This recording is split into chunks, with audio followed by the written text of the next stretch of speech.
Live.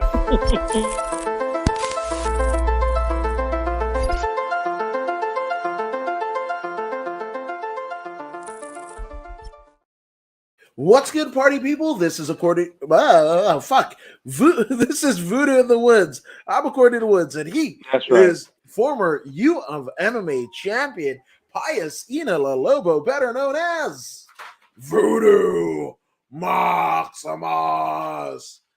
And shit, UFC 283 is upon us. We have kind of a three-way main event, if you believe the UFC countdown. Right? You've got two title matches and then a grudge match, all of which have literally half of the card being Brazilian-born fighters because takes place in Brazil. So, spoiler alert, we're not getting Joe Rogan because he doesn't. It's part of his contract. You know, he doesn't do the international things. It just takes too long, and he makes a fuck ton of money doing exactly what we're doing, podcasting. So I'm not mad at Joe at all, but you know, it's just like every time that Joe Rogan doesn't do one, I feel like we're getting closer and closer to him eventually saying au revoir. Do you get that? Yeah, everything that has a beginning has an end. We will settle for the Irish Dragon. This particular one. The Irish Dragon will be the third leg. Ooh. I don't know about guys and dragons. Like Imperial Dragon, Irish Dragon, fucking spooky language. Like even fucking Bryan Danielson is the American Dragon. I'm like, I know about fucking dragons in America, and it's usually they're cloaked in white hoods, is what I'm saying. No, that's what you said Irish Dragon. I'm like, fucking Imperial Dragon. We're right here. We're like, Grand Dragon. Yeah, exactly. So I'm just fucking A. Could there be a better name? I don't know. But again, love Val Felder. Love him as a fighter. Badass motherfucker that like literally, you know, what did he do? Like, oh yeah, he commentated and he coached. Like, you know, like Paul Felder is a bad hombre. That's right. Completely. So not mad at it, but again, no Rogan. I mean, we've already got Mike Goldberg not in like I guess North American MMA because you know obviously long ago he was you know ousted from the UFC. He was long-term Bellator announcer, you know, and then Bellator didn't renew his contract, so like here we are. It's just like it's weird. Like there's going to be a point where Jimmy Smith, Mike Goldberg, and Joe Rogan they're not here anymore. Like it's weird. That day is coming. That day is coming. Yeah, man. So speaking of the day, man, UFC 283, we got as of right now, because nobody's weighed in yet, but as of right now, we have 15 fights. This is taking place in Brazil. And it's headlined by none other than former light heavyweight champion Glover Teixeira against arguably the most notable Dana White Contender Series alumnus that there has been outside of what Sean O'Malley, but even Sean O'Malley hasn't been in a title fight. But we got Jamal Hill, man. Like this is kind of wild, right? Yes, it is. Right? Yes, it is. Indeed, it is. Jamal is he's a very good choice for Brazil for Glover. Glover has home field advantage. He is the bigger name, and he has the tools to get this fight done and win and become a two-time champion in his hometown. But Jamal is very dangerous, extremely dangerous. He's a sniper. He's a 50 caliber rifleman. He sits up high in the hills and he shoots from a mile away with 50 caliber bullets. You can see what those things do, the kind of damage they do from a mile away. So it's going to be an interesting one. I mean, for context, though, I mean, Not saying anything, but also the American Sniper got shot by somebody he was training. So That's true, huh? just saying. Well, I don't know if This Jamal Hill is gonna make that kind of mistake. no, 100%. No, yeah. We'll definitely get to that. But starting off the card in the 135-pound division, we got Simon Oliveira, 18-4 against Daniel Marcos, who's a perfect 13-0 and hails from Peru. Let's go with Simon Oliveira, right? And it's probably going to be like Shimon or some odd whatever. I'm probably fucking up the pronunciation. Sorry, right? But in terms of Simon, I don't know too much of this guy immediately, but he is a knockout champion. Like I shit you not, because his Tapology page literally has a title belt, like a knockoff UFC title belt that says KO, right? So he's either the champion of Kevin Owens, or he gets KO'd a lot, or he administers KO. But actually, I can confirm that it's neither of those. He is just a former champion of KO Combate. So there's that, right? He, I guess, his biggest fight to date is a loss to Tony Gravely, and that was a unanimous decision, and that happened literally a year ago, right? The first of January 2022, he faces Tony Gravely on the undercard of the Ngannou Gon fight and loses via unanimous decision, right? So on the other side, we have the perfect 13-0 Daniel Soncora Marcos, and he's a champion in his own right, but I feel like the title belt that he has is like, I don't know, like cardboard and what?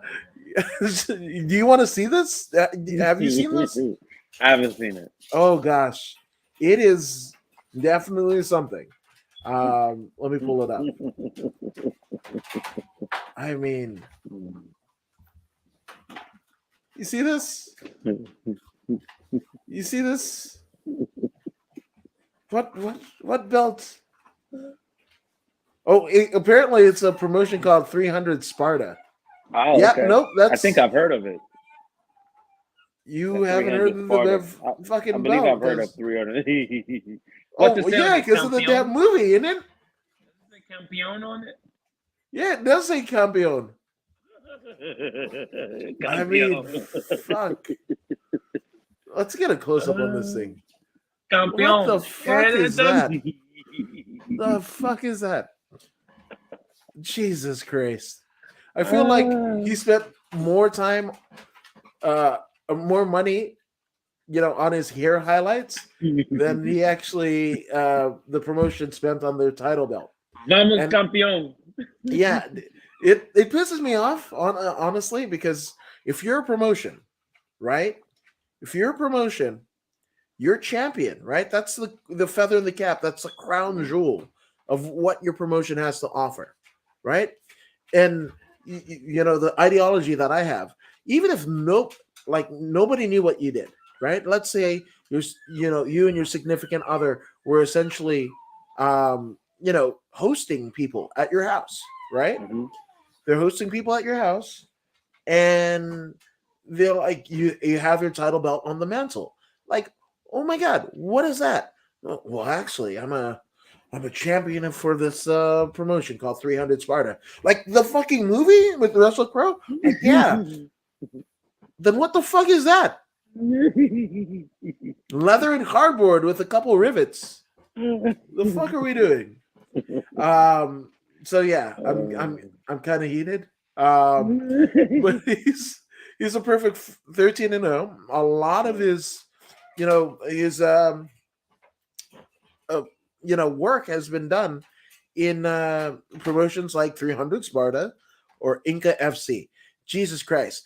Inca FC, that's a badass fucking name. Just like, 300 Sparta. If the Inca FC title belt doesn't have like a fucking Inca warrior like sacrificing a fucking virgin or some shit like that, or cannibal.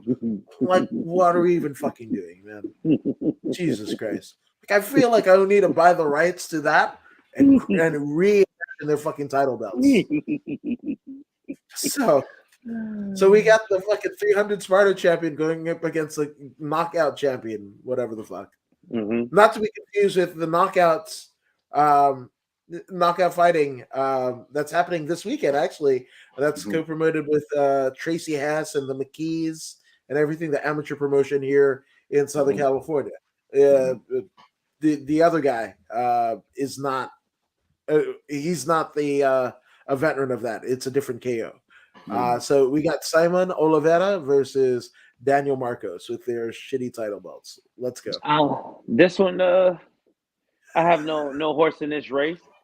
Usually, I don't bet against perfection, but 300 Sparta is. I don't know what the level of competition is over there.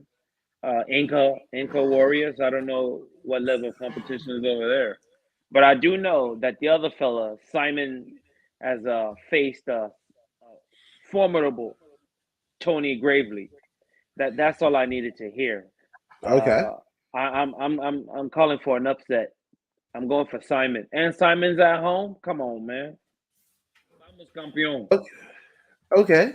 I like it. And there's no fucking like I searched up Inca FC and there's like all it is football clubs. So there's that. I fucking don't know. I'll just 50-50 you. That sounds good. And take Daniel Marcos. But there's like this is definitely a showcase fight, right? For two men on the upside of their career, right? To basically show, the world of mass in Brazil, right? Basically, what the future of Brazilian MMA, what the future of Peruvian MMA, which isn't really known for a, like a tentpole pillar of MMA talent, right? So Daniel Marcos and Simon Oliveira are in very similar situations, So I'm interested, because this is a fight that should go viral, like with the results, like either a knockout, a fucking R.I.P. Stephen Bonner, but a Bonner Griffin type, stalemate, a blazing submission, So that's what I hope for it, But a 50-50 split could go either way, right? No problem. No problem with that. Yes. So speaking of things that aren't problematic, we got Luan Lacerda. I said it with a Mexican accent. With even though he's Brazilian, but he's Luan is 12-1, going up against the 25-1 Cody Starman Stamen, right? Oh, I remember Starman. Yeah, man, we know this guy. So, talking about Luan, basically made a lot of his MMA, kind of sojourn in Chuto, Brazil, EFC. So he floated over to Africa. Actually, EFC ended up, holy shit, this particular EFC, it's Eco Fight Championship, right? And when Luan makes his promotional debut for EFC, right, he's facing none other than current UFC roster member Raul Paiva, right? And then headlining, yes. And then on the main card, right, the main event for EFC 15, where that fight happens between Luan and Raul, right? Eric fucking Silva is in the main event. Like that's some fucking talent, man. Don't get me wrong. So some serious talent in Africa. Yeah, no. Actually, they have a different EFC, the non-African, non-South African version. The Eco Fights in Brazil. So that says something to me, right? And it speaks of Luan's, um, Luan's competition, right? Mhm. And then the last two fights that he had, he's basically faced competition in LFA. I'm sorry, my dog is like, Mhm. um, but faced competition in LFA, right? And against Tehran Pedro, right? Heel hook submission, Mar- Marcelo Alvarez rear naked choke, right? As he goes in to Mhm. fight the star man, Cody Stamen, right? So Mhm. let's look at Stamen. We've talked about Stamen before. Several Um, times. yeah, but he's not the star man anymore. He's the Spartan. I remember he changed his moniker, but Okay. um, he's been in there with Saeed Nurmagomedov, Jimmy Rivera, uh, I believe, yeah, Terrion Flash Ware, Tom Duquesnoy, right? Mhm. Brian Caraway, Misha Tate's ex, Mhm. right? And Mhm. all of those, he's, basically came out the winner. The only top level competition that he has lost against is current champ Aljamain Sterling, Good Jimmy loss. Rivera, right? Mrab Davashvili, um, and the aforementioned Saeed Nurmagomedov. I feel like this is one where a lot of the fights are going to go, right? Because you can argue that Cody Stamen has faced better competition theoretically, but the Brazilian fight fans that are going to be in the arena that night might just go by way of Luan and make him do crazy things where you would think that Cody Stamen is just a given to win, and Mhm. then leave it to the Brazilian fans to cheer their charge. And here we go. We got a Luan victory. So, what say you? I'm going with Stamen. Straight up. Okay. I'm going with Stamen. He's got more experience. Though he is in hostile territory, I believe the home field advantage could possibly be counterproductive for Stamen's opponent, putting too much pressure on him due to the fact that he has to not only perform in the UFC but perform in front of his hometown audience. This is a huge event. Um, Stamen just has to stay focused and utilize that wrestling, shut those hips down, and he can win by split decision. You know what? Just for fuck's sake, I'm gonna go with Luan because I Hmm. mean heel hooks, like he's hitting heel hooks at LFA. Hmm. I feel like, of course, Cody's a wrestler, but what is his submission game like? Cody's got hands or whatever, but what if Luan? We don't know what his like, jujitsu prowess is. But if he's hitting heel hooks and rear naked chokes on people, rear naked choke, that's kind of a given, right? Hmm. But I mean, heel hooks, as you know, um, you know, you got to be high in your grappling IQ to hit one of those, right? Yes, that's true. That's very true. Yeah. Heel hooks, uh, heel hooks are very rare because the majority of grapplers or jujitsu artists they tend to focus on the upper body mainly. They only attack the upper body. I forget the man's name. He's way back grappler. He talked about I don't understand why people don't attack the lower body. And ever since I heard him say that, I forgot. I can't remember his name, but Paul ever since I Harris? heard no, not that guy. This guy's he's an Tokino, American. fuck you, you'll fuck your He's an shit up. American. Your lower body, fuck Oh, everything up. he's an American. Okay. He's real thick. He's like a heavyweight grappler. Uh, he's from back in the Uh, days. Not the recently departed. What's No, his face? I don't believe this fella's dead. He's not dead. Okay, Yeah, because I he was might be thinking, injured. He might be injured, but he's not. He's living. Gary Tonin. No. No. He's an older cat from back in the Uh, '90s. He's from back in the '90s. hmm. Yeah, I don't. He's not a jujitsu guy. He's a grappler. He's a white fella, grappler, dark hair. Dark Damn, I hair, can't don't care. remember his name.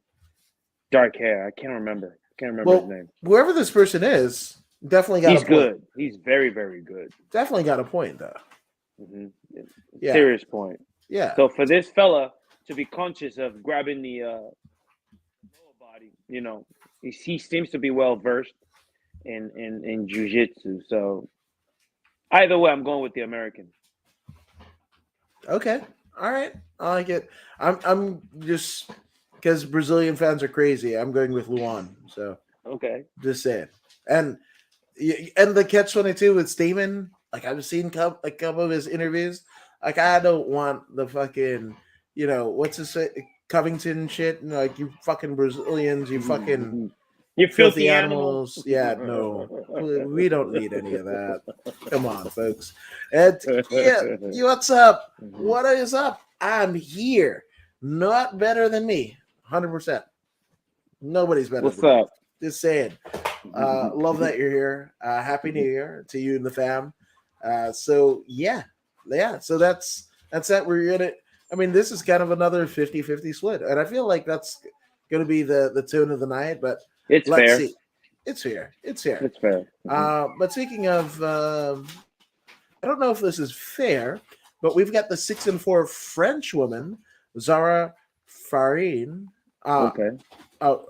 Going up against Josanne Nunes, 9-1.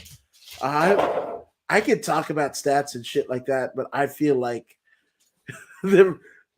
just like when Combate flew in the French kickboxer that ain't fought in 4 years to fight the transgender. Like I feel like there's just lamb. 100%. So I got Josanne. Let's see how she's fucked up people in the last 3 fights. Oh, KO. Yeah, fucking KO. this poor black French lady, if she hasn't already faced enough animosity and strife in her life, she's getting flown to fucking Brazil to get her ass kicked by fucking a chick named Nunes. Hey, Brazilian zero chick named takedown Nunes. defense. Yeah, fuck. And she comes from Striker's house, Josanne Nunes does. Jesus Christ. Yeah. I mean, good luck. Yeah. God. It's like infinite. That's what Zara's, fight moniker is. But I mean, she's already on a fucking 2-fight losing streak, losing to none other than Megan Anderson by triangle choke. How the fuck does that happen? Megan Anderson. But Megan is not known for her grappling. The fact that she hit a triangle choke on Zara, Jesus Christ. Ain't no discussion here. Ain't no discussion. We're going with the Brazilian. Yeah. Unanimous. That is it. 100%. Happy New Year to you and your family as well. That's Mari Yamasaki's right here. Feel like that's it. And we're not going to let them die for sure. Maybe the UFC brass will let Zara die, I guess. Jesus Christ. If she dies, she dies. She dies, apparently. Yeah. Oh my God. This one, I'm surprised it's this low on the card. I think this is, I don't know about fight of the night, but this is one to watch. But we got the 24-1 Nicholas Dalby going up against the 14-5 Warley Alvarez. Geez, like the Danish Dynamite, right? I mean, we've talked about him at length on this show. He's actually coming off a win against Claudio Silva, where he won via unanimous decision, but lost to the Dirty Bird, Tim Means, and beat Daniel Rodriguez. My God. Holy shit. This in the Daniel Rodriguez and the Tim Means one, that's why I, that's why his name, right? Nicholas Dalby, is emblazoned in my brain as somebody to watch, right? And that's not even he's got a win over Alex, the Cowboy Oliveira. That's, if you're going to have that's saying something. Yeah, man. Jesus Christ. All right. So that's it. And not just that, but he got unanimous decisions on both Alex Oliveira and Daniel Rodriguez. I mean, I've seen Daniel Rodriguez train. A lot of the reason why I'm doing what I'm doing is starting out by helping film Daniel Rodriguez training when he was training in Combate or fighting in Combate, right? So the fact that Nicholas Alby took him to the decision and was unanimous across all three judges. Same thing for Cowboy Oliveira. The MMA IQ that guy has between his ears, Jesus Louises, right? Right? But then you got Wally Alvarez. Wally, man, he's that vet, man. He's been here forever, I feel, right? I mean, Ultimate Fighter, season 3, Ultimate Fighter Brazil season 3 alumnus.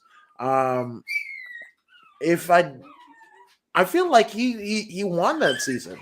He was the champion of that.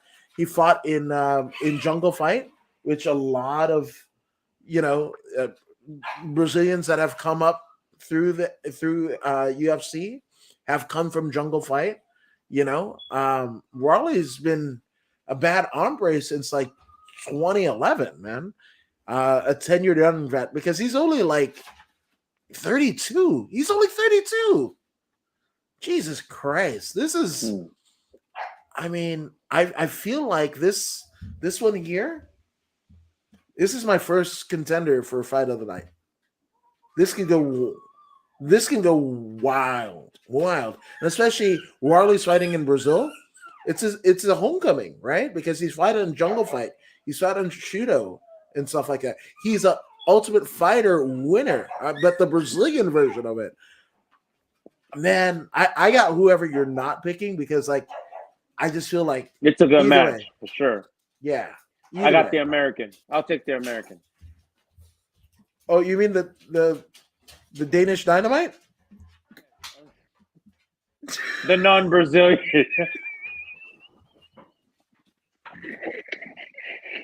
I'll take the Danish guy because I like Danish bread. I was like, I don't know, fucking Mike Beltran's if he refs this fight, he's a real American. Jason Herzog, Dave Michael Bell. So you picking them to sleep the other two?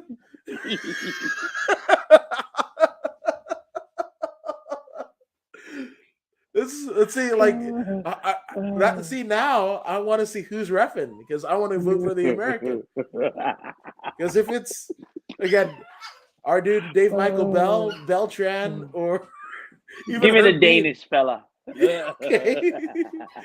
That's different from the other Dolby that blinded me with science, right? That was the song.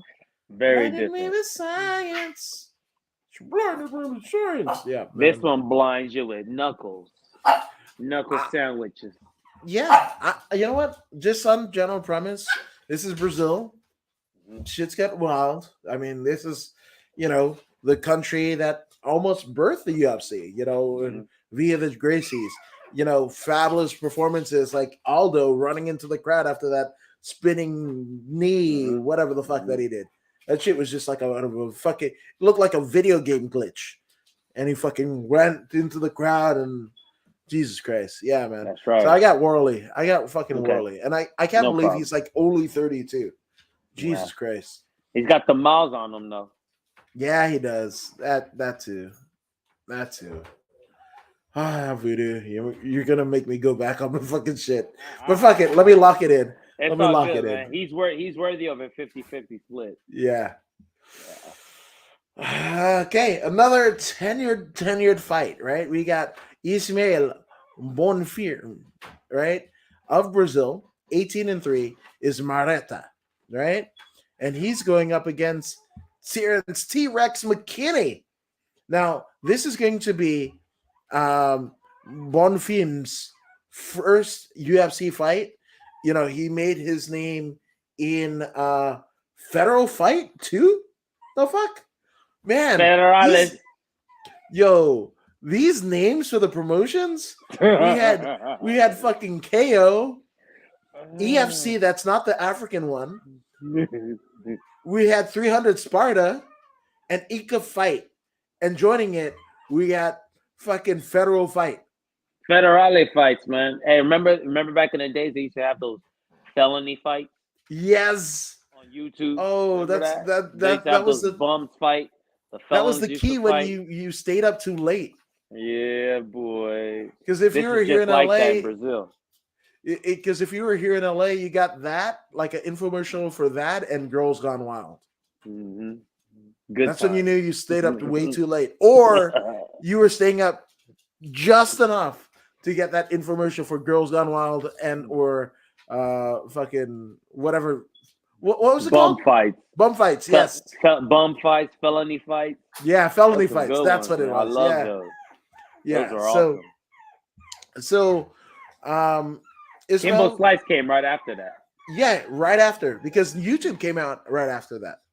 Like like my sister was like, "You got to see this thing."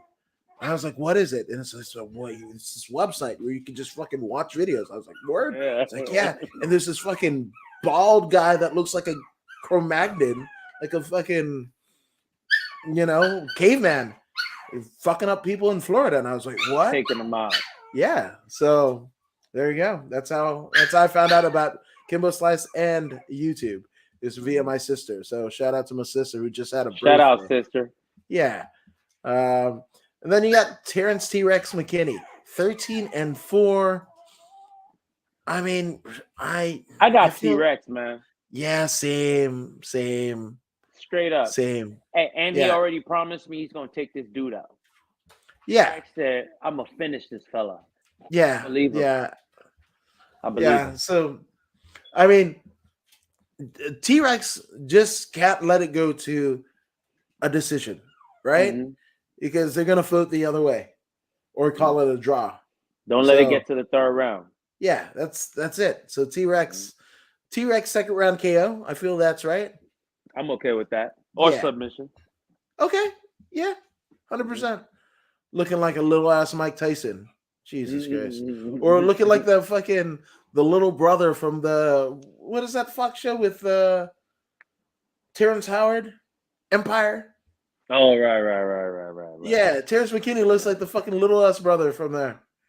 Yeah. Hakeem. Yes. That's Hakeem. It. Yeah, Hakeem. That's fall in love with that Rihanna knockoff chick. Hell yes. I might have watched that show. Until fucking Terrence Howard got into some shit.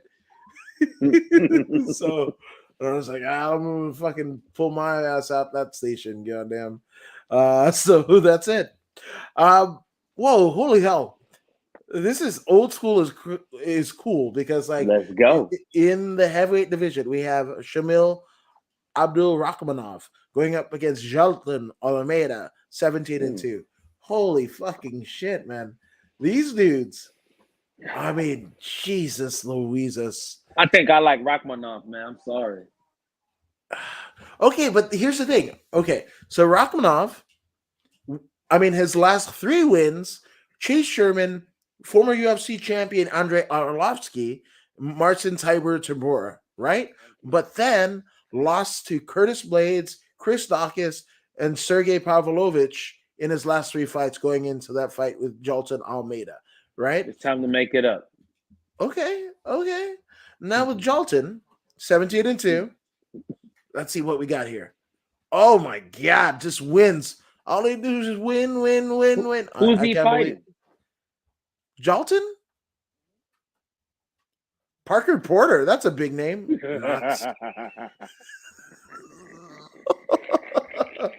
I see what you're saying. Fuck it. I'm going to go.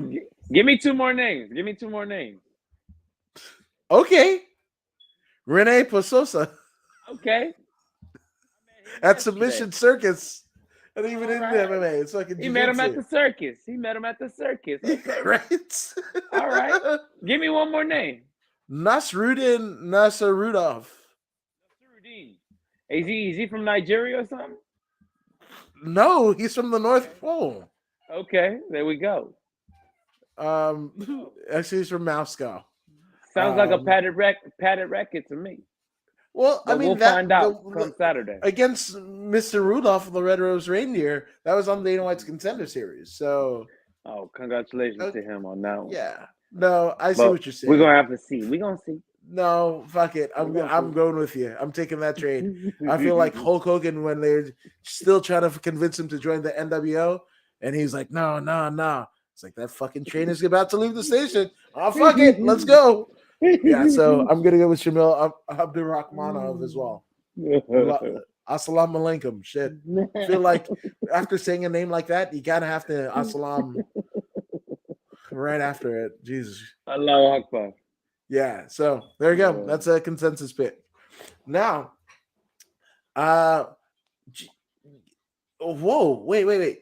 So we had Ismail Bonfim or Bonfim, right? Mm-hmm. And then we got a Gabriel Bonfim. I don't know if they're related.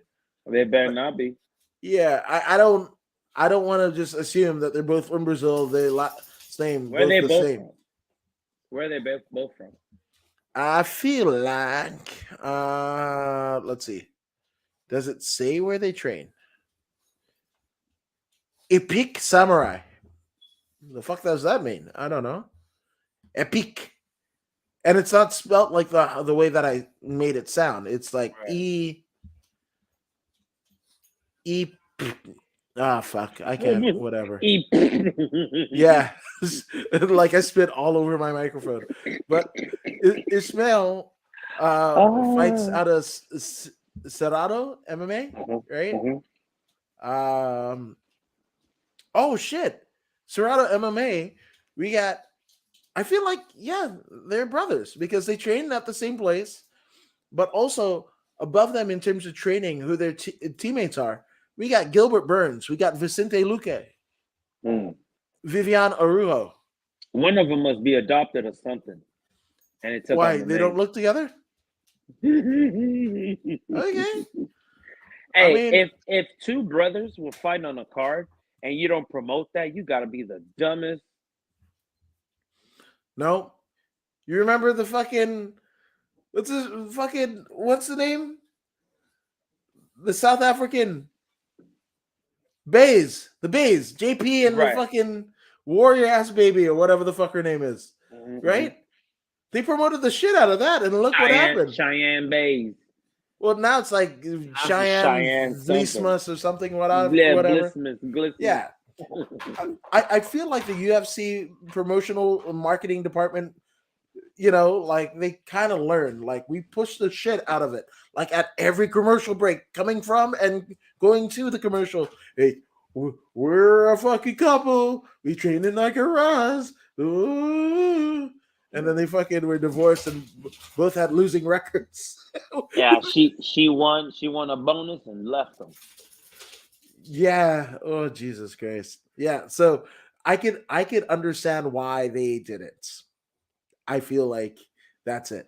You know, and Para Boxing Canada says hello from Canada. Love it. Oh, Canada. More home and spacious land. The Mountie, baby. Yeah. The Hart family, baby. Hell yes. And even if you go into the Quebec, Hart, baby.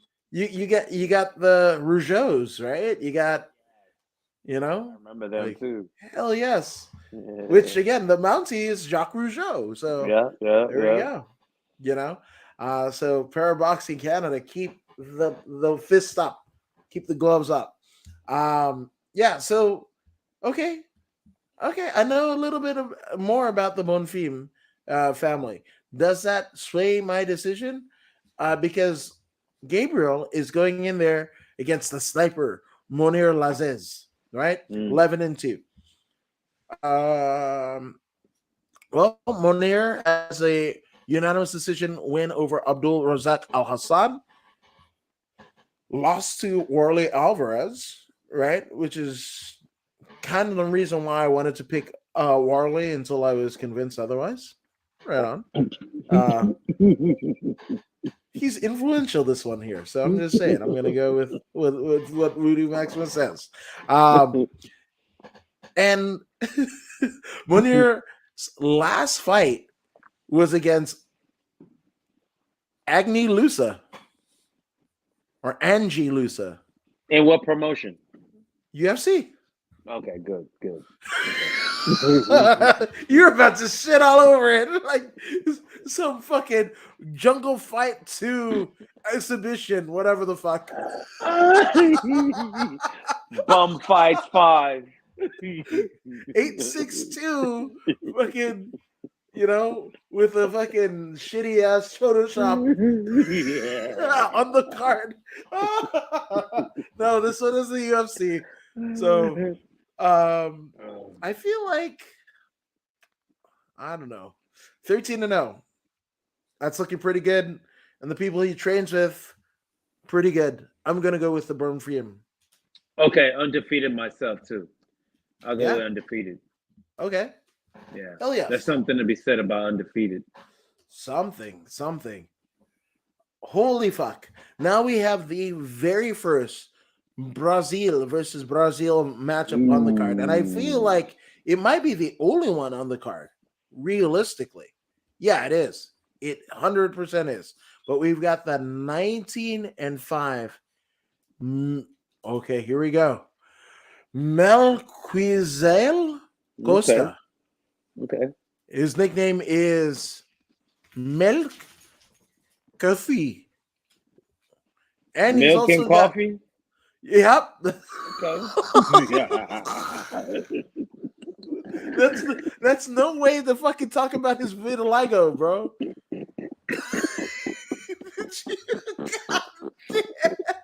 They're talking about it. They're talking about it with his Call him nickname. Milk and Coffee. Homeboy. Oh, Milk God, and I'm going to pull coffee. this Are you up. serious? Oh, Voodoo Milk and said coffee? Milk and Coffee. At the same Okay. time, I'm looking at Homeboy's Yeah. picture on Typology. And Hey, this is what we got, bro. This in is my what we got. defense, I don't have access to my computer. Okay. I'm just going by the name. Okay, Milk and Coffee. That's why they call him that. See? Call him Milk and Coffee, man. Look at that. Oh, God. No disrespect, Milk and Coffee, but I get it now. I was thinking to myself, what? Milk and coffee? What? Milk and coffee? You know what? I'm sorry. Milk and coffee? Okay. Okay. Oh, I think I'm good. It's in the nickname. It's in his nickname. That's what it means in Portuguese. Milk and coffee. You know what? Until I get told different. Yep, pair of boxes like, bruh. Yeah, no, 100%. You're like, it's Milk and Coffee. And I'm looking at, I scrolled down. Homeboy got vitiligo looking like Milk and Coffee. I was like, oh, shit. Okay. There you go. So Mr. Milk and Coffee, he's fought in Predator FC, Future MMA, LFA, where he basically knocked the shit out of Junior Mello.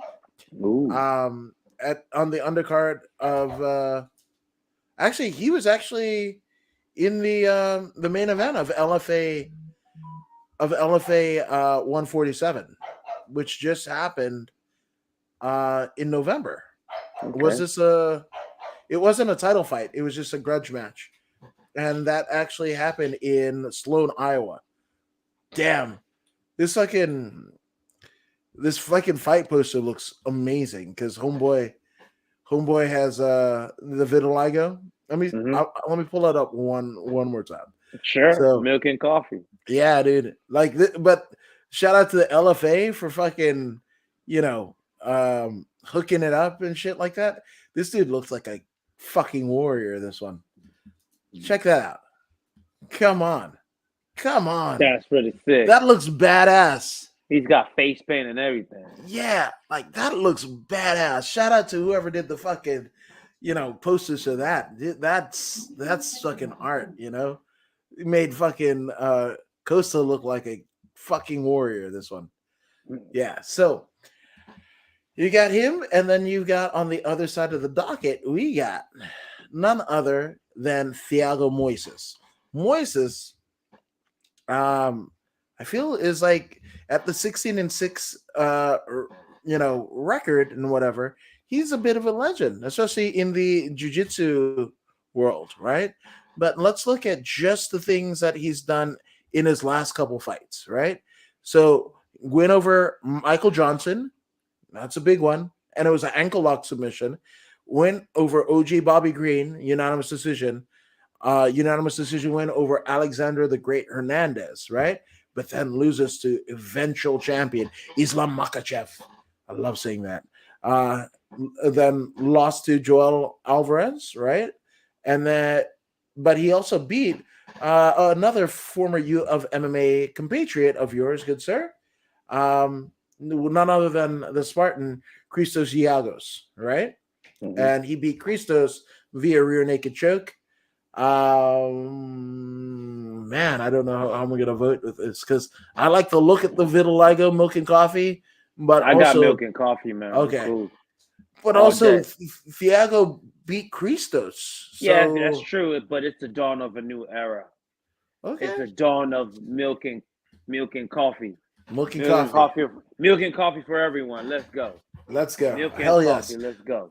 Now Micmac says, "I'm here, baby. I was cutting grass." It's Okay. either Bagby or like Adam Cole, baby. Either way, Or you get them both. celebrating his birthday. Yes, for the 871,000 times. Happy birthday, McMac. You're the man. Just saying. So let's float over to the next matchup. Actually, this is the second and probably last Brazilian versus Brazilian on this card. We have the 9-0, perfect 9-0 Bruno Vieira, right, going up against RoboCop Gregory Rodriguez. We got the Hulk Bruno Vieira and Gregor Rodriguez, the RoboCop. So, I mean, if you're a fucking comic book or movie fan, this is the fight for you. Now, Bruno Vieira, the Hulk, he actually fought in a promotion called Big Shot MMA, where he beat and KO'd a gentleman by the name of Adercino de Jesus, and then basically you went on Dana White's Contender Series and KO'd Leon Alou, right, as he faces Gregory Rodriguez. There's not much there's not much to say that hasn't already been said about RoboCop, right? RoboCop is a bad motherfucker. He had one of the worst cuts that I've ever seen, next to probably Johnny Campbell, right? During the pandemic. Mhm. One of the worst fucking cuts, definitely in the UFC, and just kept on trucking that one, right? Mhm. Now, in LFA,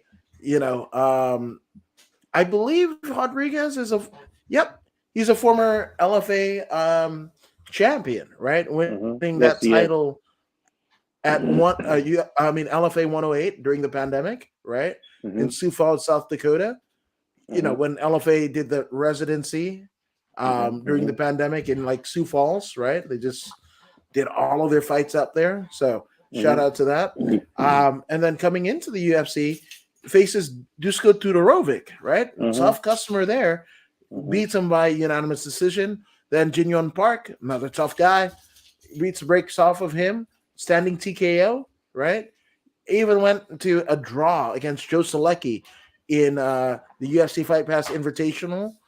Beat Cody Steele at the same event via unanimous decision, but in Brazilian Jiu Jitsu, right? Lost to Armin Petrosian, which could go on to be his only UFC loss, but then beat the brakes out of the Cuban Missile Crisis or Miley Cyrus's boyfriend, Julian Marquez, depending on who you're asking, and then beat none other than Chidi Bang Nuku Johnny, which that's a big one because Chidi and his brother, I mean, fuck you, they got knockout in their name. I feel like Nuku Johnny, you kind of have to do that, right? I'm going with RoboCop, but Me too. he's Me a too. badass. Hey, Yeah. RoboCop is also a champion of Smash Global. You know what I mean? Oh, Yeah, yeah, okay. yeah, yeah. He won the belt there too. Damn. In the beginning, when he first came over, I wasn't too impressed. I mean, he looks like a specimen, you know. Yes, he But does. I wasn't too impressed. But gradually, he kept building and building and building. His work ethics, you can see it. I mean, you can tell he works hard because the way he looks. But that's just the aesthetics part of things. He looks good physically, but skill-wise, every time I saw him fight, his skills improved. He wasn't just jiu-jitsu dominant. He was out there seeking to make a name for himself, seeking for people to remember who he is. And I'm giving him his respect now. He's earned my respect. He took the respect. And now I'm a supporter. I'm a big supporter. So RoboCop, I think RoboCop can stop him by the third round. Okay, I like it. Just a weird deal, right? RoboCop at LFA, what was this? LFA 71, right? Faced a guy named Tanner Saraceno. Okay. Check out Tanner Saraceno's Tapology deal. Pull it up. It is wild because Tanner the Hammer. Look at that. He was a contestant on Tough Enough. Wow. Yeah. When they were brought back Tough Enough, which gave us like Mandy Rose, Bianca Belair, a lot of people that are in the in the WWE now. And Tanner the Hammer was there. So again, MMA and pro wrestling hand in hand. Yep. And if you're smart, if you are a smart mixed martial artist, I suggest you pay attention to what's going on over at pro wrestling. If you are serious about being successful in mixed martial arts, study the pro wrestlers. Study how they command attention from the audience and apply that to your art. And you will get paid. That's all what Connor did. He studied the pro wrestlers, the Ric Flairs and the Rocks and all these people. And then he just duplicated it. And he owned it. He duplicated it and owned it. A lot of people in mixed martial arts, they say, hey, man, I'm trying to be authentic. I don't want to be fake. I don't want to put on an act. Look, it's not about putting on an act. It's about being you, but selling you. You got to sell you. No one's telling you to be somebody else that you're not. Sell you. Sell you. Nobody cares anymore about your honor. They don't care. And the UFC, as soon as the Gracies sold the UFC, and it left the honor tape. The honor train left. It's not about honor anymore. Once the UFC was purchased by those Fertitas and Dana White, it became a commodity, something to be capitalized on. I mean, look at now. They're still making a whole lot of money off the fighters. Why? Because the fighters are still stuck in the past, stuck in the mud, stuck in the past and stuck in the mud. They can't give up or allow themselves to become entertainers. They want to uphold their honor. But understand, this is not about your honor anymore. Honor is not a choice anymore in mixed martial art. They tell you that. So please, do yourself a favor. If you're going to get your heads bashed in, why not make as much money as you can while you're at it? I mean, you speak the truth. Our truth. What's up? People in the house, what's up? Yeah. If you feel me, stand up and say what's up. What's up? What's up? What's up? What's up? You can get with this or you can get with that. And if you get with this, because this is where it's at, what's up? What's up? I thought he was just quoting Cookie Yo. Monster. Shout out to Addis. What's up, Addis? What's up? That's a good brother right there. Love that everybody's coming in and chiming in. Long time no see, Addis. Yeah, Long bro. time. 100%. So as we're kind of trekking up the card here, we have none other than who do we got? I'm still stuck on Tanner the Hammer because I'm like, how the fuck did that happen? And not just how the fuck did that happen, but how the fuck did that happen? And it just like passed me by, right? Like Tough enough. I guess Tough Enough meets the RoboCop, but the different RoboCop that Sting saved, right, or saved Sting back in WCW in the early '90s. It's different. It's so different. That actually happened. Google it, 100%. But we got a Ukrainian, 18-3, Ihor Potaria, and again, I'm saying it with a Brazilian accent or a Spanish accent rather. I don't know why that's happening, but it's happening for sure. It's fucking time. But the duelist is an alumnus of the Dana White Contender Series. He beat Lucas Sudolski back in 2021, right? And then lost his actual UFC debut against Nikolai Negumarianu. I feel like that's where it is. But he's facing his toughest competition to date, none other than UFC legend Mauricio Shogun Hua. Honestly, it's going to be a homecoming for Shogun, but I feel like Ihor is the guy to dash all of Brazil and Brazilian legendary MMA fucking dreams. Like he's that guy. He's the boogeyman, and he's coming to get you.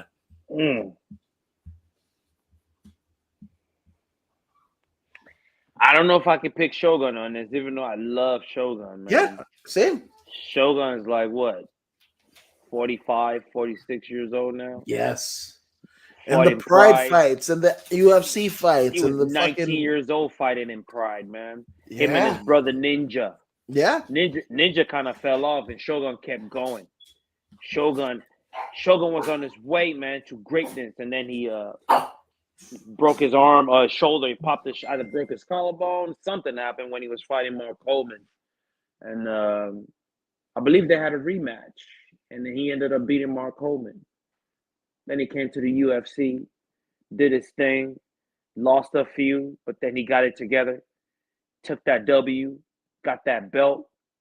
In his first title defense, unfortunately for him, he ran into John Jones. John Jones took that belt some 14 years ago and held it until he gave it up last year or 3 years ago, whenever he gave it up.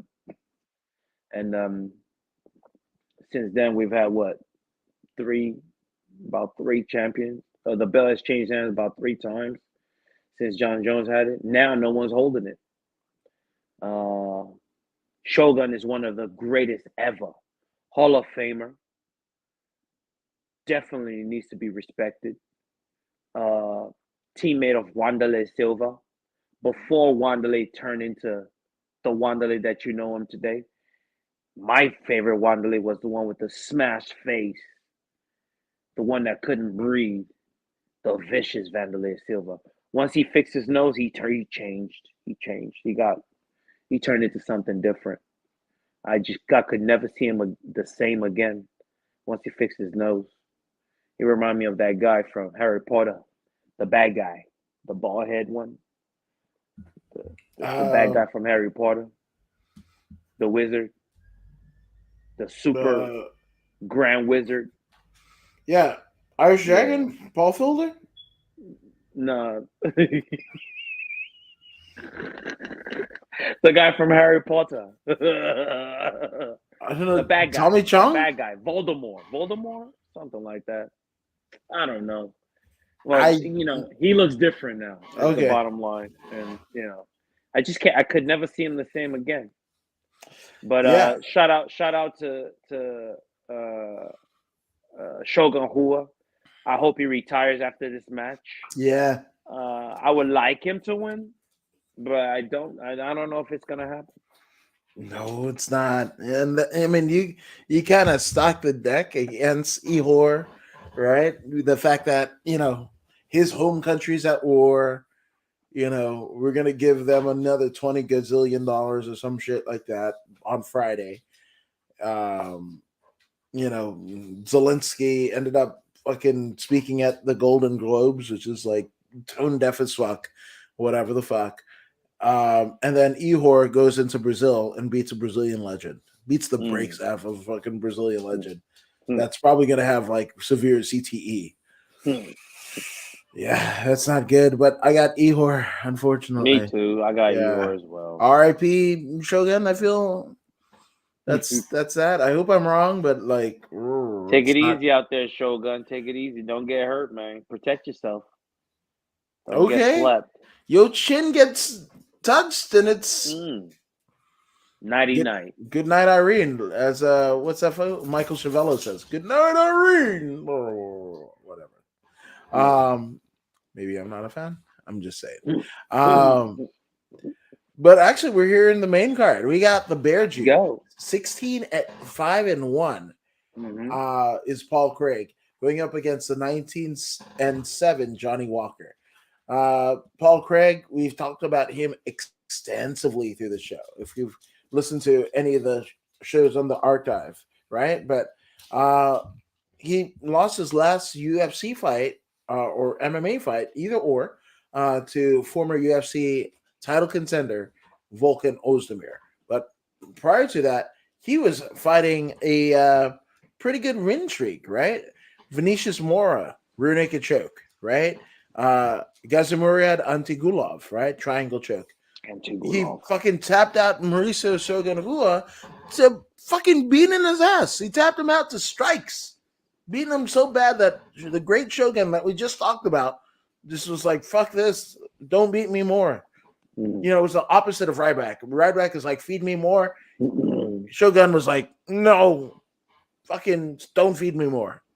Don't feed me more of your punches. Paul Craig, Bear Jew. I don't even understand that, but yeah, well, right? But he's going up against none other than Johnny Walker, the guy who fucking busted his shit fucking doing the worm in victory. But, Johnny Walker was looking like a has-been, man. With a loss to Corey Anderson, before Corey went to Bellator. Nikita Krylov, who we just talked about, who also faced Johnny Walker's opponent, Paul Craig, right? And then beat Ryan Spann, but then lost to Thiago Santos and Jamal Hill, and then beat Ian Cutelaba, or as I like to say, Ion Cute Labia. So there's that. But Johnny Walker's been playing, not playing, but training at Straight Blast Gym. Obviously the home of Conor McGregor and James Gallagher and all those Irish guys and what have you. Yeah, that's it. I don't know if Johnny Walker's going to show up, to be honest with you. Like you would think, Johnny Walker in Brazil, like, oh shit, this is going to be something, right? But Johnny Walker has a I don't know what you call it. Like, he's got a reputation of maybe not showing up when he needs to be. Now he did show some, I guess, flurries of greatness, right? When he in his last fight where he beat none other than Ian Cutelaba, right? But this is a guy, when he first entered the octagon, everybody's like, he's going to face John Jones and beat the shit out of John Jones. How wrong we were. How fucking wrong we were. Jesus Christ. Try to MMA math the fucking shit. Didn't work. So we got Paul Walker. Oof. That's not good. Paul Craig against Johnny Walker. You see what I did there? I master mixed their names. Paul Walker, Paul Walker, and I could have even said Craig Johnny. So don't sue me. I'm just saying. Sorry, Paul Walker's family and friends. But who you got? Paul Craig, Johnny Walker. This one's kind of difficult because Paul Craig is very good at what he does, which is grapple, while Johnny Walker is very good at striking. He's going to be looking to throw that knee down the line, hopefully to catch Paul Craig, shooting a double, shooting a single, whatever he's trying to do. I can see lots of sprawl practice this few months for Johnny Walker. But does he have the body at 185 to adequately train and prepare for matches? I understand that straight blasts have predominantly lighter fighters rather than these big fighters. So that might be an issue. He's getting very good coaching. The people that he's training with, they built one of the greatest fighters ever in mixed martial arts, in Conor McGregor. They put that guy together, and look how successful he was. So Johnny Walker has a lot of potential if he can catch his opponent. But right now, his opponent has a 60% chance of winning. In my mind, it's 60-40. Now, that 40 could very well be all Johnny Walker needs. But the likelihood of catching his opponent is a lot less than his opponent shooting a double and taking him down, putting a clinch on him, putting him on the fence, making it ugly. So opportunities are far more and plenty for Paul Craig. So I'm going with Paul Craig to dominate and win by split decision. He's going to dominate on the ground or in the clinch. Yeah, I don't know. Like, I feel like Johnny Walker has become the new what's homeboy's name? Uriah Hall. Big potential, just doesn't live up to it. I feel like, So no matter what Jimmy goes to, whatever, it's him. He got that little like fucking glimmer of prospect of future promise, right? And it tickled his tape just enough that he just shit the bed. Shit the bed. And I'm not saying like he hasn't won, because he obviously has, but it's just like, man, John Jones would beat the shit out of him. Like, I mean, if like Johnny Walker could beat the shit out of himself and his shoulder, what the fuck is Jones gonna do? John Jones will Matt Hamill him. Wait, that could go a lot of different ways, because Matt Hamill has the only recorded win against John Jones, but also Mark Hamill is deaf. Mark Hamill was left in a pool of his own blood, even though he won. He was dead in that ring. He was dead. He did not have one offensive strike on his opponent. That's fair. His opponent gave him the match by throwing a 12-6 elbow. Yeah. That was what cost him the match. John Jones is still undefeated, has yet to be beaten by any man. But himself. By any man but himself, exactly. So John Jones is the Johnny Walker of... Pretty much. Hell yes. And Voodoo's hoodie reminds me of that movie, Big Fat Liar. There you go. You remember that movie, Big Fat Liar? That, like, the dude from Malcolm in the Middle, Paul Giamatti. Yeah. Some other fuckers. I can't even remember. But Mick Mac already knows we roll on this side. Yep. Not that side, which is different. Actually, he's in Australia, so they drive on that side. Yeah. So he's gonna roll on the other side. So if you're rolling this way, Big Mac and the rest of Australia are gonna roll on that side. So Hashtag we roll on this side. Look it yes, up on 100%. Instagram if you want one. Yeah. We Oh, roll on this side. there you go. There you go. A product placement. I like it. Um, this one I think is also going to be a fucking great match, and with title contender ramifications, because we have Lauren Murphy 16-5 going up against the former UFC champion Jessica Andrade. I Right? got Andrade. Oof, that's it. That's That's it. it. That's it. What's Murphy Okay. got? What's Murphy got? I mean, Murphy Absolutely beat nothing. Misha Tate, lost Hey, to when was Valentina that? Shevchenko. When was that? Well, last year, July. Exactly.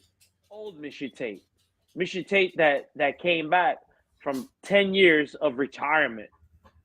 Misha Tate that was in her prime way back when Ronda Rousey used to fight. Yeah, Way back then. How long ago was that? 15 years ago? I can't even not remember. 15, but It feels definitely like like 15. Long yeah, ago, brother. yeah. I'm not impressed by Okay, I'm not impressed by her performance or anything that she's doing these days. Jessica Andrade is good enough to stay off the ground and sprawl out and beat the hell out of this woman. That's what you're gonna see. You're gonna see a one-sided beatdown. And I'm damn. going with Andrade. Okay, I mean, I'm not. I mean, I'm right there with you. So that's it. That's it. I mean, I could Enough go said. into Enough said. yeah, I could go into Andrade, but she's a former champion. Where yeah, And she's um, powerful. yeah, God, she fucking she's hits. got she's So you got know who some she knockers. reminds me of? She reminds me of fucking the female John Lineker. Okay, Hands that of makes sense. Stone. That makes Hands sense. of Stone. Compact. Yeah, yeah. I don't care if you call it fucking Ronnie Garvin. I don't care if you call it fucking John Lineker, but you can also appropriate that nickname of Hands of Stone to Andrade. So I also think that too. So I'm just I saying, don't care if you call her Taz. survive if I let you. Yeah, hell yes. Which is know, a MMA gimmick, which is funny. All right, I like it. I fucking like it. He's a he was a short fat fuck that was always mad. Also around that time, I was a short fat fuck that was always mad. So Taz,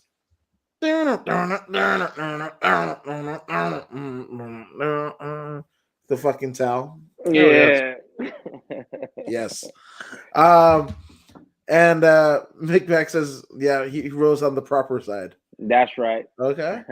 And also, how come cars don't run on propane there? Because we don't want it to fucking blow up, is what I'm saying. Propane is cheaper, right? But I feel like so. I grew up with my mom, right? And you could probably attest to it too. I mean, I feel like you're a British Commonwealther to an extent, right? Mm-hmm. Fiji, and then Micmac's Australia. Like, I feel like when you go to the station, it's the petrol station. It's not Yes. the gas station, right? Mm-hmm. So, does he mean petrol or does he mean propane? I think he Propane. really means propane. Do cars run on propane? I Like, wouldn't be surprised in those other countries. because I almost feel like when I'm like, oh, propane tanks, I'm thinking of the fucking thing to put Cooking, on the barbecue. grill. Yeah, exactly. Yeah, yeah. I don't know. I Well, don't you know gotta how to speak feel. on that, Mick. Yeah, Are you you got talking about petrol station or are you really referring propane. to propane? Which one is it? Yeah. Clarification, please. Yes, sir. Yes, sir. But as we're waiting on a clarification, we have a featured matchup. This one, we got Gilbert Burns, former UFC title contender, going up against 20-5, going up against 27-9, Neil Magny. Fucking Neil Magny, bro. Like, Neil Magny needs his fucking shot. I want Neil Magny to get his proper title shot. We've already seen Gilbert Burns, like He didn't get the fucking fight because he was injured. Then somebody stepped up for him. I can't even remember who it was. And even they got fucked up by Usman. Mm-hmm. And then Gilbert Burns went up against Usman for the fight that should have happened, and fucking Usman beat the brakes off of Burns. So let's get Magny in there, man. Magny is more than capable, more than not to say anybody deserves a title shot, but fucking Neil Magny, dude. Like, he's been fucking doing his shit in the UFC, and staying in the UFC since, Jesus Christ, Ultimate Fighter season 16 in 2012. 10 years, bro. 10 years just in the UFC. Every metric every metric that you need, right? Oh, on the Ultimate Fighter, he was on it. Fight of the night bonuses, he's done them. Headlining, fight night cards, he's done it. The only thing left for Neil Magny to do is to win the fucking title. So I'm going Neil Magny. I don't give a shit how it happens. Mm-hmm. And it's not like I don't like Burns. I respect Gilbert and Herbert Burns. I think they're incredible people. Every interview and everything that I've seen of them, and people that I know that have walked around the Performance Institute while they were there, great people. I have no ill will against the Burns brothers, right, or Gilbert or Herbert themselves, but I feel like Neil Magny, it's time. He's been in the UFC, the highest level, for 10 years without a title shot. Let's get this man a title shot quickly. Stat. So I got the Haitian sensation. Definitely a deserving man. As you've already explained, he's put in 10 years with the UFC, which is very rare. He's got the most wins in welterweight history, and he's been doing his thing for quite some time. He is, unfortunately, grappling dominant. Good striker, good cardio, but he is grappling dominant. And folks, when the going gets hard or tough, folks revert back to what they are dominant in. So now we have a case of grappler versus grappler. ADCC, I believe, champion versus longevity in the UFC. This is truly worthy of a 50-50 split. So I'm going to go with Gilbert. And Gilbert got that afro looking like a brother, man. He's got the afro kicking right now. You know what I mean? I'm convinced he's a brother right now. Not just a Brazilian. He's a straight up brother. That afro's just too fat. But anyways, on a serious note, I'm going for Gilbert Burns just because his grappling dominance is going to be crucial in this match. I don't see them striking very much.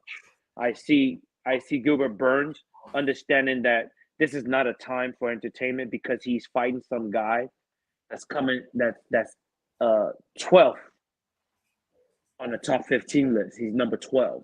And Gilbert is up at what, 4 or something like that. So he understands he needs to finish this dude. So you're gonna see him pushing for the submission. You're not gonna see him trying to knock someone out. You're gonna see him trying to stay safe and push for the submission. He's gonna play it safe. That's the only way he can win if he wants another title shot. And Magny, of course, is gonna be all out. He's gonna go all out. He has nothing to lose. He's at number 12. So a loss at number 12 does not really hurt him that bad, even though every loss hurts. But he doesn't have what Gilbert Burns has on the line. All the pressure is on Gilbert Burns. So therefore, Magny will be emotionally okay. But he is going to be going in there against a monster. And monsters usually win most of the time. Yeah, unfortunately. My goodness, 50-50. Monsters and bad guys. Hell yes. And Mick Mac says, I've been running on propane for 15 years No worries. Heaps cheaper. Pay 80 cents less. Oh, 80 cents a liter Mm. petrol is $2 for the same amount. So there you go. And Wow. he's like, "Yep, it's safe."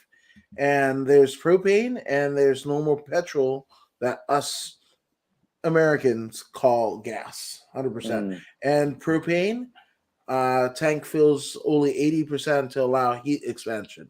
Mm. Damn. Okay. Big Mac, I feel like you need to do a TED talk and teach us Yeah, fucking propane. sounds good. Because you I'm could down with that. get like propane, a fucking 5 gallon tank for what, like $12 or some shit, right? So Yeah. imagine that's way cheaper than fucking filling $40 of Costco gas or some shit. 50, 60. Yeah. Oh, I go Yeah. Costco, so it's Me too. And yeah, I'm still paying 60. yeah. Because Voodoomaximus got the fucking Escalade on lock. That's it. That's I what's going on. wish. Yeah.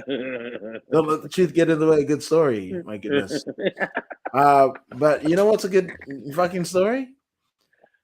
Our co-main events of the evening. I don't.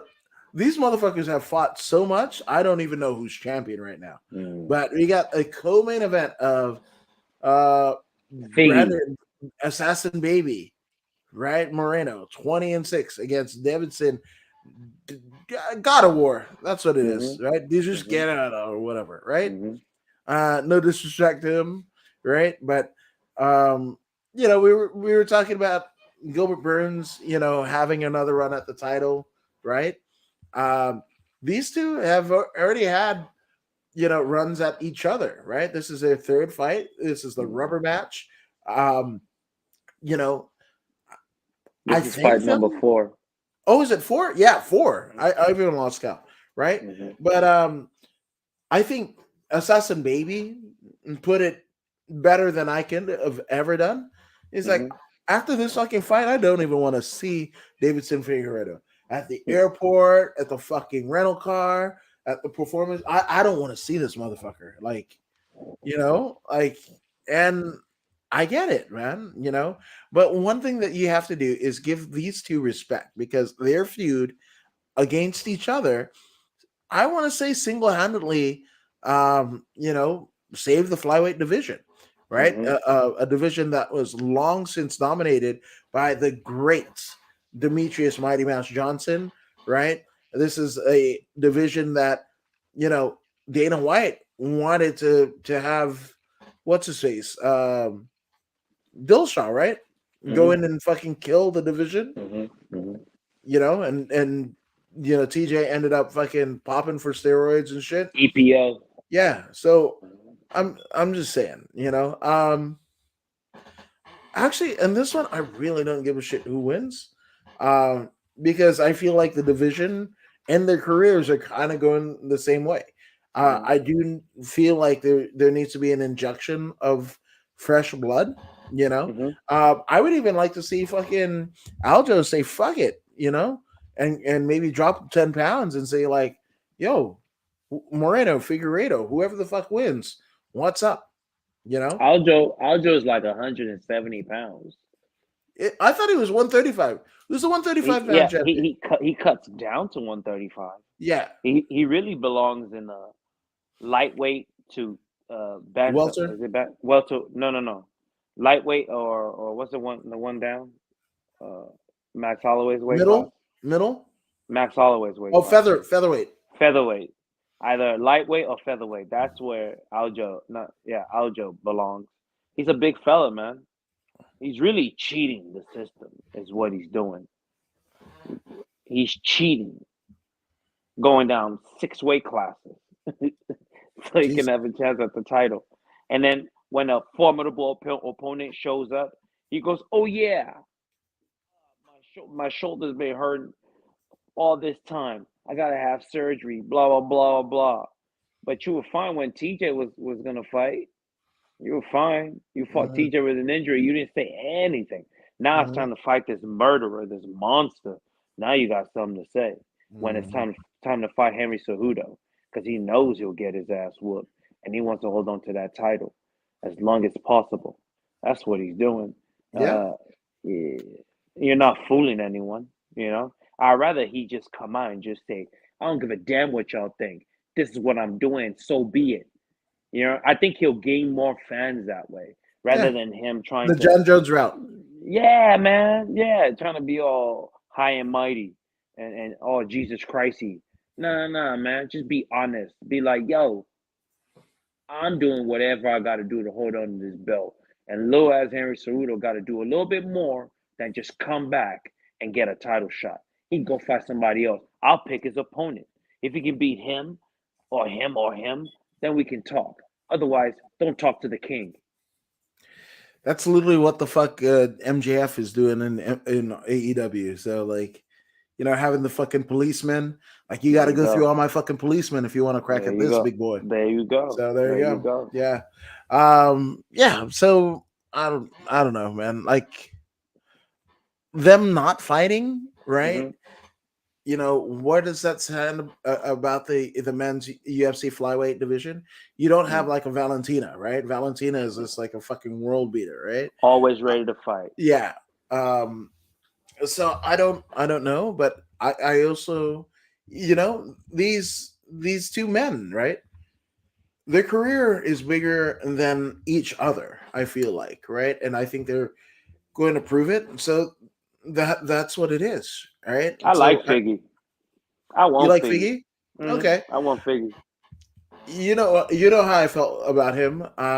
I do respect him for getting his $50,000 bonus hmm for taking the fight on short notice, and fucking Dana White literally delivering fucking money in a bag for him and shit like that. Cash.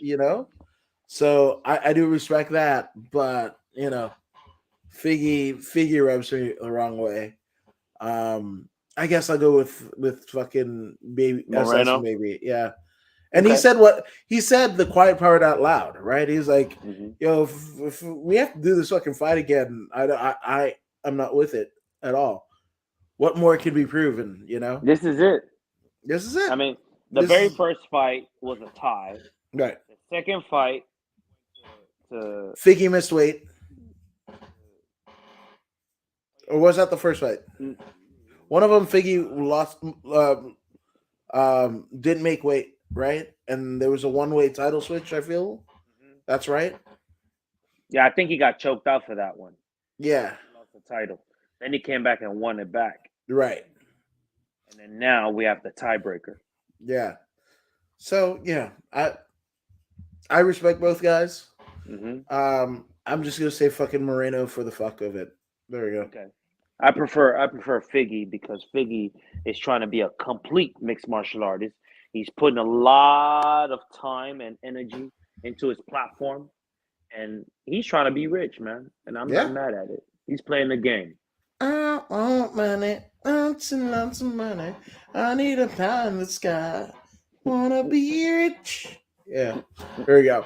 Well, speaking of rich, McMac has. I got 180 liters. They have pumps right next to the petrol pumps. Holy shit! Hell yes. Hopefully Yeah. nobody's smoking. Uh. Uh. What is that? Propane is too cheap in America to be sold as a propellant for the vehicle. Um, they would never do that. They have a monopoly on Yeah, the unfortunately. system here. All vehicles go gas or they go diesel Diesel. over Yeah. here. It's either gas or diesel, and they do what they want. You guys are lucky to be paying 80 cents. At the height of our little thing that we had here, we were paying 6.50 for a gallon, about 6.50 a gallon. You know, I'm ending up spending like $100 to fill up the tank every week. You know, so it's about capitalism over here. Unfortunately, yeah, that's America. My goodness. Yeah. America, Uh, California. Here we come. I feel like you were going California Love, and I hit you with Phantom Planet. California, here we come. Never mind. Party. But here we go. We're at the main event of the evening. My goodness. We have for the UFC light heavyweight title, former UFC light heavyweight champion Glover Teixeira going up against 11-1 Jamal Hill. And this is a they blame it on the Ukraine dude. No. Apparently that's what we do for everything, you know. And Hey whatever man, the fuck they were Ukraine was robbing us before. before the Ukraine war. They were No, robbing us no, yeah, blind that's the before the thing. We Ukraine just war, so it ain't him. the powers that be just blame it on whatever the fuck. You know, it was the Afghanis before. It was the blacks before that. It was probably Asians at some point. Like you know, it's the Chris Rock joke after 9/11, right? Like who bombed it? It was like, oh, I'm American. I'm American. F those Afghanis. Oh, American, American. F those Saudis. And you go down the list. American, I'm American. F those. And then the end of the joke is the N words. And it's like, yep, that train is never late. So, that's, I think blaming other people for the shit that you get into is the American way. That We did is to the, I mean, right since 1776, we've been doing that shit. You know, that's the day Queen's one. fault. Yeah, it's the Queen's fault. It's this fucking hell. It is what it is. It is what it is. Can't beat But it though. look at the fastest rise from Dana White's Contender Series. Literally, what, less than 2 years ago? Yeah. And then he's in a UFC title fight against a literal legend in said legend's like home country. Yep. Hey, what's his last name again? Hill? Yeah. Small Hill. This fella, he was shot right out of a cannon. From the very first time I saw him, I noticed the sniper in him, the precision in his striking. He doesn't brawl at all. Pressure is really hard, but he does not brawl. He is a sniper. He's a calculated fighter. He's extremely long, like John Jones. He doesn't kick much, which is fine. But those 1-2s, man, are impeccable. Those 1-2s. With the 1-2s, you can beat 90% of the world with the 1-2 alone. The jab and a cross can defeat most folks, and that's all he's been doing since he's been in the UFC, stopping many people with the 1s and 2s. And then once he stuns you, then he brings the 3s and 4s, the hooks and the uppercuts, and then boom, boom, boom, boom, boom. Then you're out of there. But his bread and butter are the 1s and 2s. He can fight switch. He can go to southpaw. He can fight regular. He can kick, of course, but he's economical with his gas tank.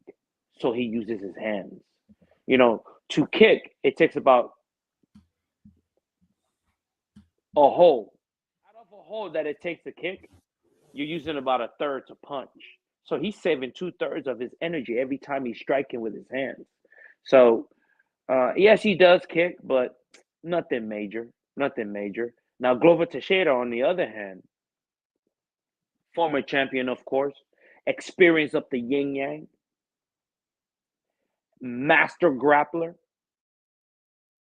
Advantage seems to be Glover Teixeira. He's been in there in wars.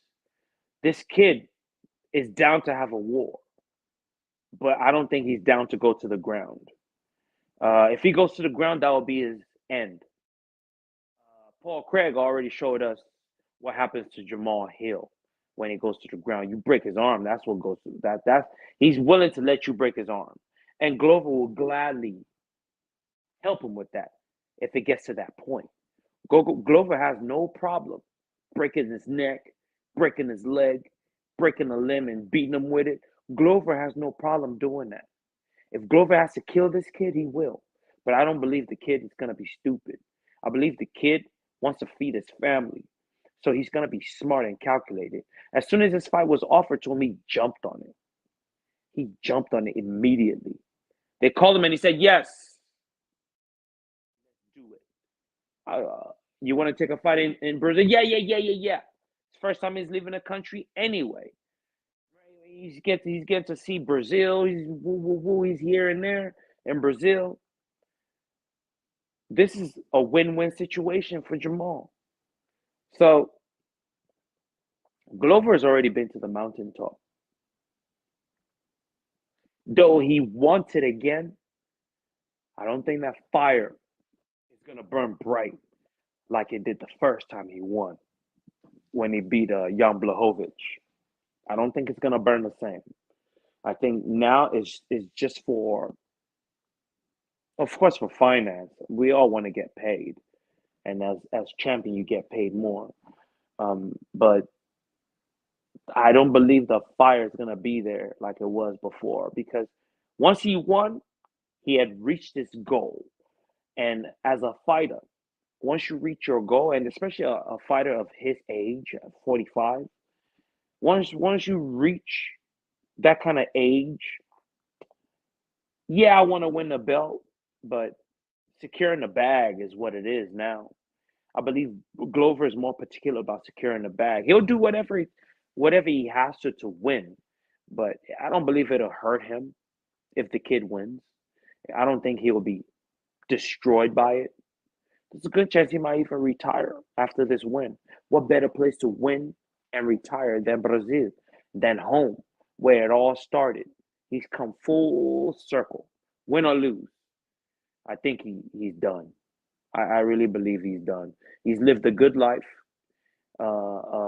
He's had a great career. It's been a long journey, but I see Glover retiring with a loss for sure. If he wins, he might defend one more time in Vegas. But I see him losing and retiring. That's what I see. And I think he will lose. Yeah, I couldn't have said it any better myself. I'm a Glover Teixeira fan. I love Glover. Yeah, the legend of Glover, and John Hackleman saying like, man, fuck, he's the only guy that I'd be holding the bag for Glover and I could feel his knuckles on the other side of the bag. That's fucking crazy. And Chuck Liddell was like the fucking hardest I've ever been hit is Glover Teixeira. That's the legend, and the fact that, because of visa issues and everything, I mean, the prime of his career, he was stuck in Brazil, and I think Glover Teixeira's career is Hall of Fame worthy. Yes, it's definitely that, but it reminds me of someone who he lost is Jay Briscoe of the Briscoe Brothers tag team, one of the greatest tag teams of all time, a phenomenal singles wrestler at the in his own right, a former Ring of Honor champion. Face your favorite wrestler. If you're watching wrestling right now, chances are Jay Briscoe fought your favorite wrestler, right? But never got, because of some immature statements that he made against, a particular community, right? Nobody wanted to see him on TV. That's why they didn't get a WWE run or an AEW run or even a long Impact run, right? So, and one of the greatest promos is like why Johnny Ace didn't want them to be in the WWE because they weren't cosmetically appeasing, right? Glover reminds me of that, right? Because he's like, you always wonder what could have been if he didn't stay in Brazil. If the visa issues hadn't whatever, would he be there? Like Glover Teixeira versus John Jones in both of their primes. That would have been crazy. So that's it, and yes, I believe he calls it a career because even if he wins, what does that do for the division? He basically does a Vern Gagne and retires with the title, right? But like what, that almost sullies the lineage of the heavyweight title, that the person who is now champion never got to face the person who was previously champion. To utter Ric Flair, to be the man, you got to meet the man. So that's that. So I'm big in Jamal Hill, and he's almost like the Rashad Evans, right? Rashad Evans was the first Ultimate Fighter winner who won a UFC world title. Jamal Hill has a chance this Saturday to do that, but via Dana White's Contender Series and legitimizing that show in a way that nobody has even done before. That's right. So I can't wait. But In Voodoo Brazil. in Brazil, yes, absolutely. Voodoo, where can they find you on the socials? Definitely YouTube, Instagram, Facebook page, Twitter. Those are my 4 main ones. So it's too much. These days, man, you have too many things. So I'm just gonna keep it simple, man. And I'm even thinking about shutting down at least 1 or 2 of them, man. It's just too much. But for now, YouTube for sure, Instagram for sure, Facebook and Twitter. I don't know, man. I'm getting to a point where I might have to shut those suckers down, man. But it is what it is. I will never shut anything down because there's memes. There's memes everywhere. Oh, that's right. And I have to fucking post them. That is my deal. So you can follow me as I post dumbass memes from your mom, your dad's favorite social media platform. I'm going to be fucking sharing them there. You can find me at According to Woods all across the board. The link tree for all the stuff is down here. The links to his social media is that for right now, knock on wood, he's keeping is also down here in the description. So go ahead and give us a follow. You'll be glad you did. You get to watch the journey and the rise of the Lobo boys as they venture through the gridiron. Right? That's right. And I got podcasts and memes. And actually, on the According to Woods main page, got 2 big Comedy Store comics on the podcast next week. So there it is. But you guys be awesome. Thank you for joining us here at Voodoo in the Woods. And until next time, peace, love, and chicken grease.